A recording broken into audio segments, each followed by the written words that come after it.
झारखंड के जामताड़ा में रेल हादसे में 2 लोगों की मौत, पटरी से गुजर रहे लोगों को ट्रेन ने रौंदा, कई लोग हुए जख्मी, मृतकों की संख्या बढ़ने की आशंका।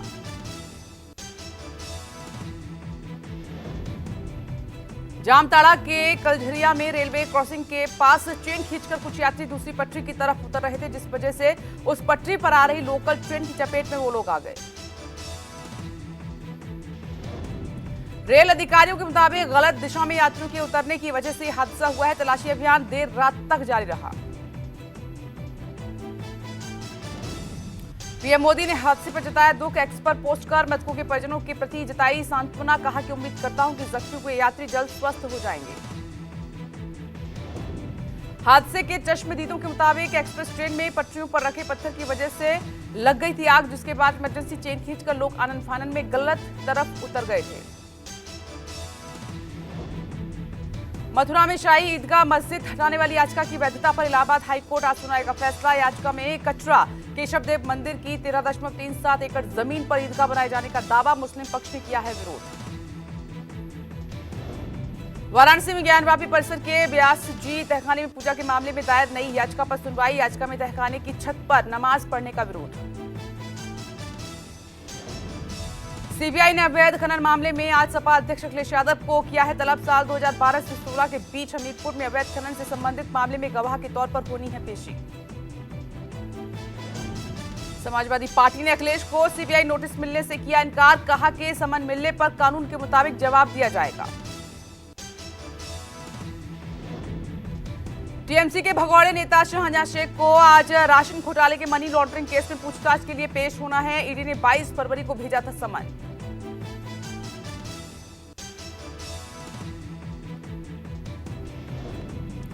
कलकत्ता हाई कोर्ट ने शाहजहां शेख की गिरफ्तारी पर खत्म किया सस्पेंस, कहा कि ईडी, सीबीआई और पुलिस कोई भी कर सकती है गिरफ्तार। ईडी टीम पर हमले के बाद 5 जनवरी से फरार है शाहजहां।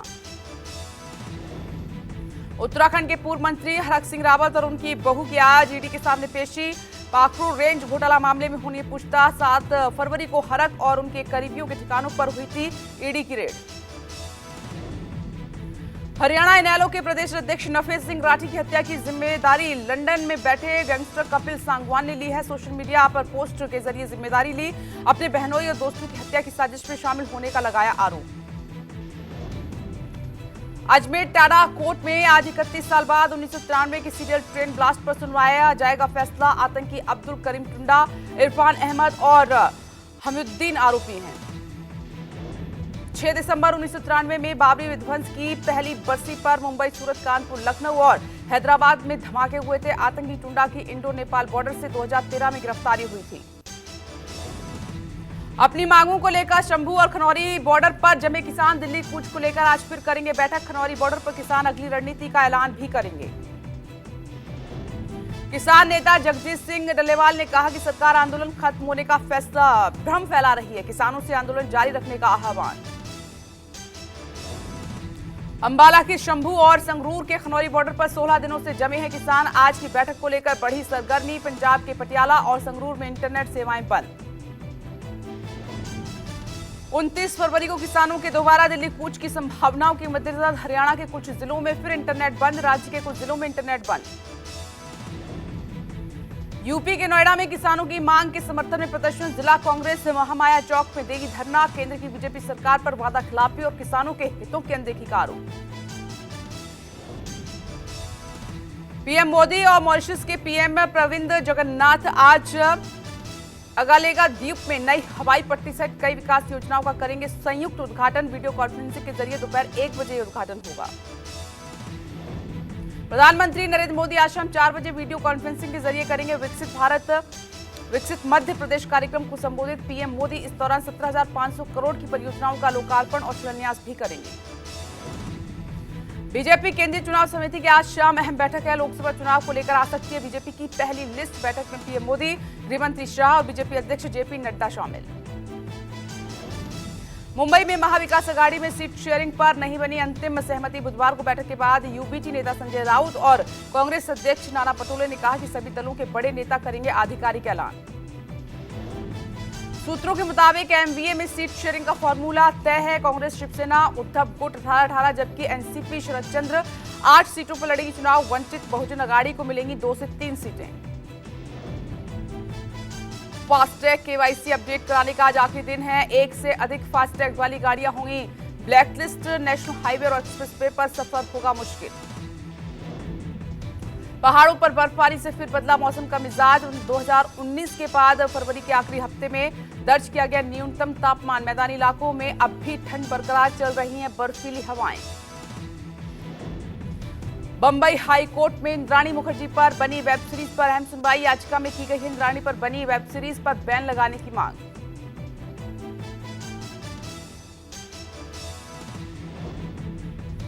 हिमाचल प्रदेश में सुखबीर सिंह सुक्खू सरकार पर आया संकट टला। सदन में सीएम सुक्खू ने बजट पास कराने के साथ हासिल किया विश्वास मत। 3 महीने के लिए विधानसभा स्थगित।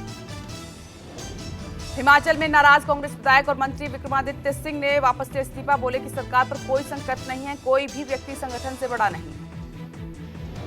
शिमला के होटल सीसल में केंद्रीय पर्यवेक्षक डीके शिव कुमार और भूपेंद्र सिंह हुड्डा ने की विक्रमादित्य से बातचीत। बैठक में सीएम सुक्खू और पार्टी राज्य प्रभारी राजीव शुक्ला भी रहे मौजूद।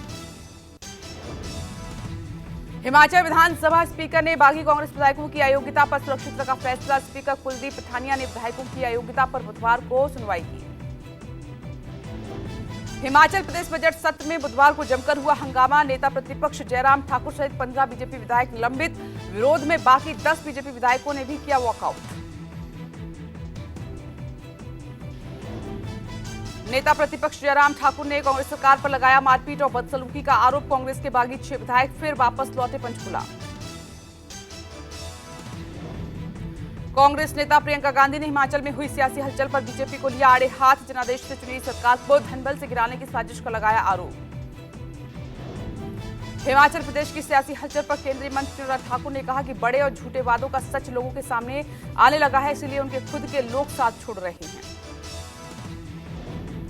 दिल्ली में बुधवार को हुई बीजेपी की 14 राज्यों के कोर ग्रुप की बैठक। आगामी लोकसभा चुनाव की रणनीतियों और उम्मीदवारों के नाम पर होगा मंथन।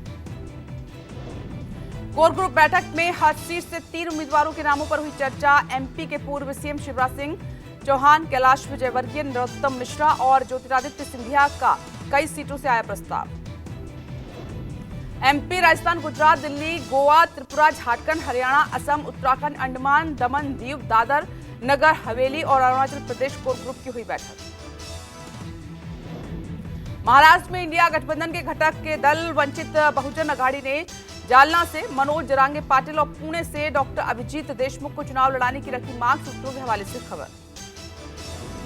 बिहार सीएम नीतीश कुमार के आवास पर बुधवार को एनडीए विधायकों की बैठक हुई। लोकसभा चुनाव की रणनीतियों को लेकर हुई बैठक में जेडीयू, बीजेपी और हम के विधायक पहुंचे। केंद्रीय मंत्री गिरिराज सिंह ने आरजेडी पर तंज कसा। कहा कि जब से बिहार में सत्ता गई तब से आरजेडी बेचैन है। तेजस्वी यादव खेला करने की बात कर रहे थे, अब उन्हीं के घर में खेला हो रहा है। आजमगढ़ के पूर्व बीएसपी नेता गुड्डू जमाली हुए समाजवादी पार्टी में शामिल। अखिलेश यादव की मौजूदगी में सपा में हुए शामिल। अखिलेश यादव का बीजेपी पर बड़ा हमला। कहा कि बीजेपी पूरी तरह से घबरा गई है। सपा प्रमुख ने बीजेपी को सिद्धांतहीन गुट बताया। लैंड फॉर जॉब मामले में राबड़ी देवी, हेमा यादव और मीसा भारती को 16 मार्च तक के लिए मिली अंतरिम जमानत। राउज एवेन्यू कोर्ट ने तीनों की गिरफ्तारी पर लगाई रोक। उज्जैन के महाकाल मंदिर में आज से 9 दिनों तक चलने वाले महाशिवरात्रि उत्सव की शुरुआत। 8 मार्च को चलेगा उत्सव। महाकाल मंदिर में शुभ नवरात्रि पर बड़ी संख्या में उमड़ते हैं श्रद्धालु। यूपी के फतेहपुर जेल में बंद मुस्लिम कैदी ने राम मंदिर को दान किया अपना 1.5 महीने का मेहनताना। जियाउल हसन ने झाड़ू लगाकर कमाए थे पैसे। तमिलनाडु दौरे पर पीएम मोदी। पीएम ने थूथुकुडी जिले में 17,000 करोड़ रुपए से अधिक की कई परियोजनाओं का उद्घाटन और शिलान्यास किया। पीएम ने थूथुकुडी में इसरो के दूसरे स्पेस पोर्ट का शिलान्यास किया। प्रधानमंत्री ने पहला स्वदेशी हरित हाइड्रोजन ईंधन वाला जहाज भी राष्ट्र को समर्पित किया है।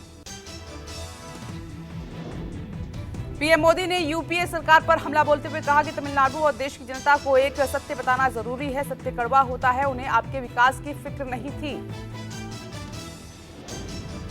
महाराष्ट्र के यवतमाल में पीएम मोदी ने 4,900 करोड़ रुपए से अधिक की कई विकास परियोजनाओं का उद्घाटन किया।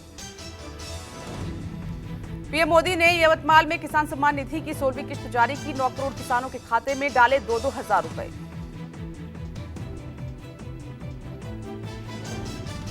राजस्थान में अब छात्र छात्राओं की मां करेंगी मिड डे मील खाने की जांच। शिक्षा विभाग ने दिया आदेश, हर दिन 5 माएं आकर खाना चेक करेंगी। मिड डे मील की धांधली की शिकायतों को लेकर बीकानेर प्रशासन ने निकाली तकरीब। धांधली पर लगाम लगाने के लिए अब माताएं आकर मिड डे मील को टेस्ट करेंगी और जांच करेंगी।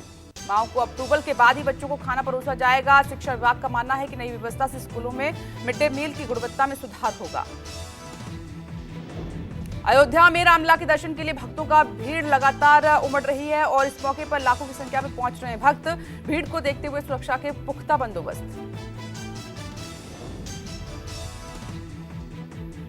महाकालेश्वर मंदिर में भस्म आरती में बड़ी संख्या में पहुंचे श्रद्धालु। इस मौके पर श्रद्धालुओं ने महाकाल के दर्शन कर आशीर्वाद प्राप्त किया।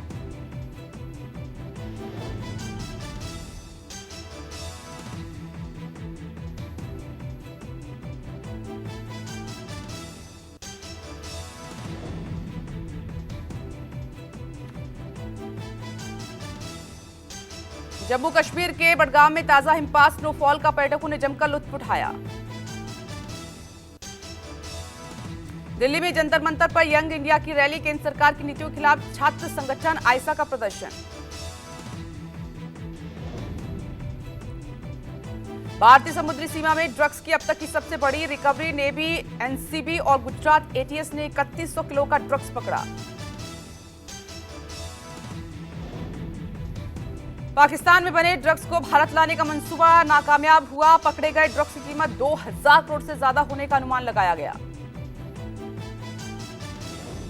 एक खुफिया जानकारी के बाद नेवी, एनसीबी और गुजरात एटीएस ने ज्वाइंट ऑपरेशन शुरू किया। ईरान से जहाज के जरिए पाकिस्तानी ड्रग्स लेकर आए थे 5 संदिग्धों से पूछताछ हो रही है। माली में भयंकर सड़क हादसा हुआ है। माली के पश्चिमी शहर केनीबा में यात्रियों से भरी बस पुल के नीचे गिरी। हादसे में 31 यात्रियों की दर्दनाक मौत हो गई। बस बुर्किना फासो जा रही थी। नदी पार करते वक्त बस अनियंत्रित हो गई और पुल के नीचे जा गिरी। अबू धाबी में बने सबसे बड़े मंदिर को 1 मार्च से आम लोगों के लिए खोल दिया जाएगा। 14 फरवरी को पीएम मोदी ने किया था अबू धाबी में मंदिर का उद्घाटन। 18 लाख ईंटों की मदद से बने यूएई के पहले मंदिर के लिए भारत से गंगा और यमुना का पवित्र जल और लकड़ी के फर्नीचर का उपयोग किया गया है। मंदिर की बाहरी दीवारें भारत से लाए गए बलुआ पत्थर से निर्मित हैं। यूएन की 55वीं मानवाधिकार काउंसिल की बैठक में भारत ने पाकिस्तान और तुर्की को कश्मीर के मुद्दे पर लताड़ा। तुर्की को अंदरूनी मामलों में दखलंदाजी को लेकर आगाह करते हुए भारत ने पाकिस्तान को फटकार लगाई। मालदीव में 3 विमानन प्लेटफॉर्म्स पर तैनाती के लिए अड्डू पहुंची भारतीय टेक्निकल टीम। तकनीकी टीम भारतीय सैनिकों की जगह लेंगे। भारतीय सैनिकों की 10 मार्च तक वापसी संभावित है। पाकिस्तान में नई नेशनल असेंबली का पहला सत्र होगा। पीएमएल के शहबाज शरीफ सदन में साबित करेंगे बहुमत। 265 सदस्यीय सदन में बहुमत का आंकड़ा 133 है। पाकिस्तान नेशनल असेंबली के चुनाव में पीएमएल की 75, बिलावल की पीपीपी की 54 और एमक्यूएम के 17 सदस्य हैं। वहीं कई निर्दलीयों ने भी नवाज शरीफ की पार्टी को समर्थन दिया है। रूस में नोबेल पीस प्राइज विजेता ओलेग ओलोर्व को 2.5 साल की सजा। ओलाव ने यूक्रेन युद्ध की खिलाफत करते हुए राष्ट्रपति पुतिन पर देश को फांसीवाद की ओर ले जाने का लगाया था आरोप।